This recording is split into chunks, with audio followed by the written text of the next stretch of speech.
Hello विद्यार्थी मित्रांनो, कशा आहात? मी दत्तात्रय राऊत. तुम्ही आहात RBC ऑनलाईन या यूट्यूब चॅनलमध्ये. आज आपण युनिट एक्झाम टॉपिक आहे reproduction in lower and higher plants. ह्या सर्व ज्या परीक्षा होणार आहेत त्या पूर्णतः बोर्ड पॅटर्नच्या बेसवर असणार आहेत. त्यामुळं ह्या प्रश्नांचा आणि त्याचबरोबर ह्या युनिट टेस्टचा सर्व विद्यार्थ्यांना परीक्षेमध्ये फायदाच होणार आहे. तर ही जी परीक्षा आहे आपण reproduction in lower and higher प्लांट्सवर आपण घेत आहोत. तर चला बघूया आपण ह्या युनिट टेस्टमध्ये. युनिट टेस्टचा वेळ असेल 60 मिनिटसाठी ही टेस्ट असेल. 60 मिनटामध्ये तुम्हाला ही प्रश्नपत्रिका सोडवायची आहे आणि 25 मार्कासाठी ही प्रश्नपत्रिका असेल. सेक्शन एमध्ये पहिला प्रश्न असेल MCQs based. Select and write the correct answer. पहिला MCQs अशा प्रकारचा आहे. त्या ठिकाणी what is the function of the filiform apparatus.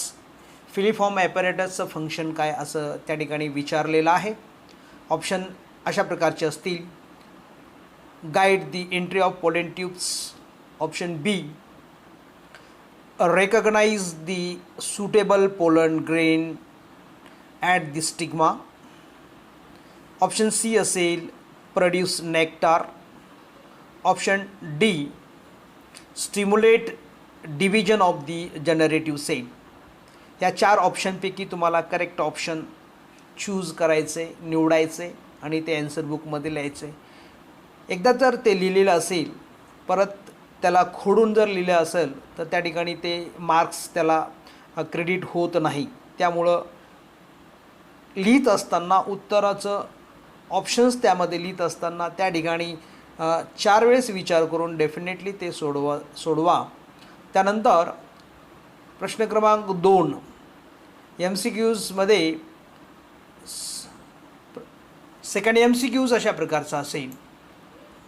एक्झाइन layer of the pollen grains is made up of. Pollen ग्रेनमध्ये 2 लेयर असतात, एक्झाइन आणि इंटाइन लेयर. एक्झाइन लेयरमध्ये ही कशापासून बनलेली आहे? Pollen grain is made up of.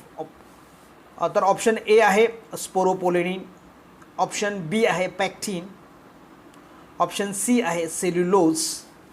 Option D आहे चिटिन. त्यालाच आपण कायटिन असं पण म्हटलं जात असतं. ह्या ठिकाणी 4 ऑप्शनपैकी करेक्ट ऑप्शन तुम्हाला निवडायचे आणि निवडून ते आन्सर बुकमध्ये करेक्ट लिहायचे. त्यानंतर MCQs थर्ड जो आहे a typical angiospermic anther. A typical angiospermic anther is. Anther हे किती लोब्ड असतात हे प्रश्न विचारलेला आहे. ऑप्शन ए अशा प्रकारचा असेल बायलोब्ड. ऑप्शन बी युनिलोब्ड. ऑप्शन सी ट्रायलोब्ड आणि ऑप्शन डी टेट्रालोब्ड. अशा प्रकारचे ऑप्शन त्यामध्ये असतील. त्यानंतर प्रश्न क्रमांक 2 सेक्शन एमधलाच प्रश्न क्रमांक 2 हा एका वाक्यात उत्तर लिहा अशा प्रकारचा असतो. Answer the following questions in 1 sentence. तर पहिला प्रश्न त्याच्यामध्ये अशा प्रकारचा असेल. Name 2 cells of mature pollen grain. Mature pollen ग्रेनचे 2 सेलचे नावं तुम्हाला इथं प्रश्नामध्ये विचारलेली आहेत. एक लिहिलं असेल तर त्या ठिकाणी अर्धा मार्क. 2 लिहिले असतील तर त्याला 1 मार्क मिळेल. प्रश्न क्रमांक 2 name the parts of angiosperm flowers in which a development of male and female gametophyte take place. फ्लावरमधल्या कोणत्या पार्टपासून मेल आणि फिमेल गॅमेटोफाइट तयार होत असतो त्या ठिकाणी त्या पार्टचं नाव उत्तरामध्ये अपेक्षित आहे. जर 1 नाव लिहिलं असेल तर अर्धा मार्क मिळेल आणि पूर्ण 2 नावं लिहिली असतील तर त्या ठिकाणी 1 मार्क पूर्ण मिळेल. पूर्ण 1 मार्क क्रेडिट होण्यासाठी ह्याला बायफर्गेशन केलेलं आहे. तर in the following events indicate the stages where mitosis and meiosis occurs. Then ह्या ठिकाणी कोणत्या स्टेजेसमध्ये मायटॉसिस आणि मिओसिस ऑकर्स होत असतं त्या ठिकाणी त्या स्टेजेसमध्ये तुम्हाला पर्टिक्युलरली लिहायचं. प्रश्न क्रमांक 3 जो अशाच प्रकारचा मी सांगितलं तुम्हाला in following events indicate the stages where the mitosis and meiosis occurs. आणि प्रश्न क्रमांक 4 जो आहे which part of the gynoecium determines the compatible nature of pollen grain. Compatible nature of the pollen grain गायनोशियमसोबत त्या ठिकाणी डिटरमाइन होत असताना gynoecium determines the compatible nature of the pollen grain. Pollen ग्रेनचं जे कॉम्पॅक्टिबल नेचर आहे तर गायनोशियमचं कोणता पार्ट त्या ठिकाणी डिटरमाइन करत असतो ते उत्तर तुम्हाला ह्या ठिकाणी लिहिणं अपेक्षित आहे. त्यानंतर सेक्शन बीमध्ये आपण बघतोय. सेक्शन बीमध्ये attempt any two of the following mostly 3 मार्काचे प्रश्न असतात आणि 3 मार्काचे प्रश्न म्हटल्या त्या ठिकाणी तर त्या प्रश्नामध्ये पहिला प्रश्न असेल mention the 2 strategies evolved in a prevent the self pollination in flower. फ्लावरमध्ये सेल्फ पॉलिनेशन प्रिव्हेंट करण्यासाठी कोणत्या स्ट्रॅटेजीज असतात. Mention 2 strategies. Mention the 2 strategies evolved to prevent the self pollinations. Self पॉलिनेशनमध्ये त्या ठिकाणी तुम्हाला लिहिणं अपेक्षित आहे. 2 मार्काचे प्रश्न आहेत. त्यानंतर नेक्स्ट क्वेश्चन आहे question number 4. What is endosperm. इंडोस्पर्मची डेफिनेशन लिहिणं अपेक्षित आहे. And differentiate between the free nuclear and cellular endosperm and the with a suitable example. Differentiate between the free nuclear and the cellular endosperm. Cellular endosperm आणि free nuclear इंडोस्पर्ममध्ये तुम्हाला comparisons करायचे, तुलनात्मक त्या ठिकाणी मुद्दे लिहायचे विथ अ सुटेबल एक्झाम्पल. त्यानंतरचा प्रश्न असा आहे then next questions is the name the types of the cross pollination. Name the types of the cross pollination in a Valsenaria and the Bougainvillea. Bougainvillea मध्ये आणि Valsenaria मध्ये कोणत्या प्रकारचं cross pollination होत असतं त्या ठिकाणी तुम्हाला त्याच्या उत्तरामध्ये लिहिणं अपेक्षित आहे. त्यानंतर सेक्शन सी मध्ये आपण बघतोय. Section C attempt any 2 of the following mostly option. Section C मध्ये 3 मार्काचे प्रश्न विचारले जात असतात. Attempt any 2 of the followings. तर प्रश्न क्रमांक 6 जो आहे in the diagram given figure label the parts mark A-B-C. ज्या ठिकाणी डायग्रॅममध्ये मार्क केलेलं आहे A-B-C त्या ठिकाणी त्याला लेबल्ड करायचे. And in this diagram given in figures label the parts marked A, B, C. Then question number 7. Describe the internal structure of the anther. Antherचं internal structure तुम्हाला काय करायचं आहे. Internal structure of the anther. Internal structure of the anther. Question number 7.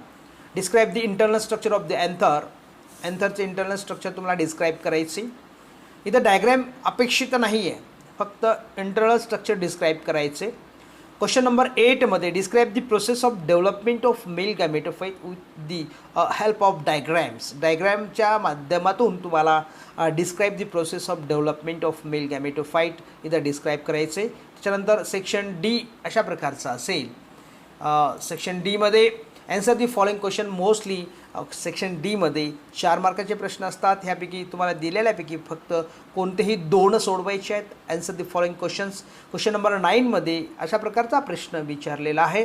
Trace the events that would take place in a flower from the time of the pollen grain of species fall on the stigma up to the completion of fertilization. म्हणजे की तुम्हाला ह्या ठिकाणी trace करायचं की that events that will be would take place in the flower from the time of the pollen grain of the species fall on the stigma to the completion of the fertilization. म्हणजे जो events या ठिकाणी flower from the time of the pollen grain of the स्पॅसिस.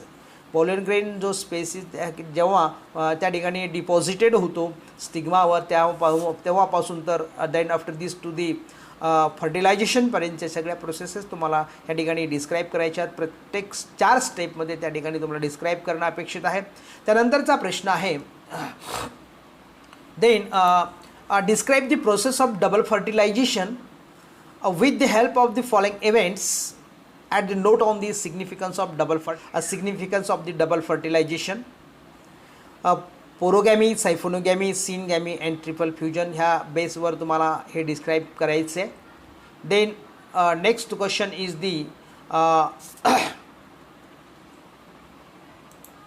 Question number 11. Distinguish between the hypohydrophily and epihydrophily. हायड्रोफिलीमध्ये hypohydrophily and epihydrophily हे तुम्हाला distinguish करायचे. Then give a floral adaptation by the wind pollinated flowers. आणि wind त्याच्यामध्ये question number 11मध्ये section A question जो आहे distinguish करायचे त्या 2 मार्क असतील. आणि सेक्शन म्हणजे क्वेश्चन नंबर बी क्वेश्चन नंबर 11मध्ये बी जो असेल give a floral adaptation by the wind pollinated flowers, त्यामध्ये तुम्हाला 4 फ्लोरल ॲडॅप्टेशन लिहिणं अपेक्षित आहे. अशा पद्धतीनं हा क्वेश्चन पेपर असेल. All the best for the students. Thank you so much. आत्तापर्यंत माझ्या चॅनलला ज्या विद्यार्थ्यांना सबस्क्राईब केलं नसेल तर प्लीज माझ्या चॅनलला सबस्क्राईब करा. त्याचबरोबर ज्या विद्यार्थ्यांना माझ्या व्हिडिओला लाईक केलं नसेल तर लाईक करा. ज्यांना काही सजेशन्स द्यायचे असतील तर ते सजेशन तुम्ही देऊ शकता. त्याचबरोबर माझ्या चॅनलमध्ये काही कमेंट बॉक्स तुम्ही कमेंट्स करू शकता. तुम्हाला आवडलं तर त्या ठिकाणी कमेंट्स करा. तुम्हाला काही सजेशन द्यायचे असतील तर डेफिनेटली तुम्ही सजेशन द्या. त्याचबरोबर तुम्ही बेल आयकॉनला प्रेस करून नवीन येणाऱ्या अपलोडिंग व्हिडिओचं नोटिफिकेशन तुम्हाला मिळेल आणि जेणेकरून त्या ठिकाणी येणाऱ्या भविष्यामध्ये तुम्हाला त्याचा फायदा परीक्षेमध्ये होईल. Thank you so much. धन्यवाद.